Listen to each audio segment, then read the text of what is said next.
ناظرین، آج ہم دودھ پلانے والی ماؤں کو چند اہم اور ضروری معلومات بتائیں گے جن کے بارے میں جان کر ان پر عمل کر کے نہ صرف اپنے بچوں کو موٹا تازہ کر پائیں گی بلکہ وہ خود بھی صحت مند اور پرسکون محسوس کریں گی، کیونکہ اگر بچہ کمزور اور صحت بخش نہ ہو اور بار بار روتا ہو تو ماں بھی پریشان رہتی ہے، جس کی وجہ سے بچہ اور ماں دونوں کی صحت خراب رہتی ہے۔ آج ہم آپ کو اسی حوالے سے چند اہم اور ضروری معلومات دیتے ہیں جن پر عمل کر کے آپ ہمیں دعائیں دیں گے۔ سب سے پہلے ماں کو چاہیے کہ وہ اگر کچن میں کافی دیر سے کام کر رہی ہے یا باہر دھوپ میں بہت دیر تک کام کر رہی ہے جس کی وجہ سے اسے بار بار پسینہ آ رہا ہے تو اسے چاہیے کہ وہ ایک دم بچے کو دودھ نہ پلائے، کیونکہ بہت زیادہ کام کرنے کی وجہ سے جسم کا ٹمپریچر بڑھ جاتا ہے، جس کے بعد اگر بچے کو دودھ پلایا جائے تو بچہ دودھ نکال دیتا ہے، یعنی کہ الٹی کر دیتا ہے۔ اس لیے ماں کو چاہیے کہ تھوڑی دیر ٹھنڈی جگہ یا پنکھے کے نیچے بیٹھے،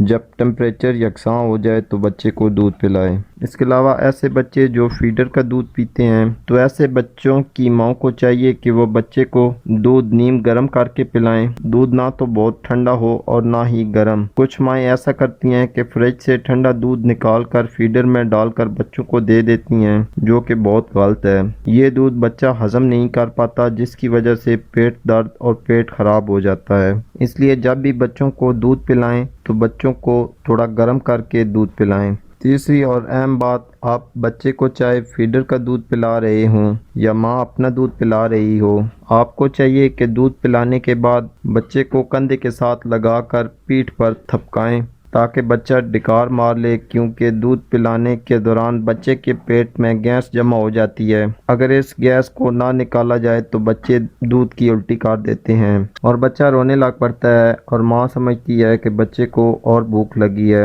اس لیے اور دودھ ڈال کر دے دیتی ہے یا اپنا دودھ پلانے کی کوشش کرتی ہے، لیکن بچہ دودھ نہیں پیتا اور روتا رہتا ہے۔ ایسے میں ماں کو چاہیے کہ اس کو کندھے کے ساتھ لگا کر اس کے پیٹھ پر 2-3 بار ہاتھ مارے تاکہ گیس خارج ہو جائے۔ جب بچہ ایک بار ڈکار مار لے تو بچے کو لٹا دیں، بچہ فوراً چپ کر جائے گا۔ نمبر 4، بچے کو پیٹ بھر کر دودھ نہ پلائیں بلکہ تھوڑا تھوڑا اور وقفے وقفے سے پلائیں، اس سے بچہ دودھ صحیح طریقے سے ہضم کر پائے گا اور بچے کی صحت بھی اچھی ہوگی اور وہ صحت مند اور موٹا تازہ ہوگا۔ تو آج کے لیے اتنا ہی ناظرین، امید کرتا ہوں آج کی ویڈیو آپ کے لیے فائدہ مند ثابت ہوگی۔ اسی کے ساتھ اجازت چاہتا ہوں، اللہ حافظ۔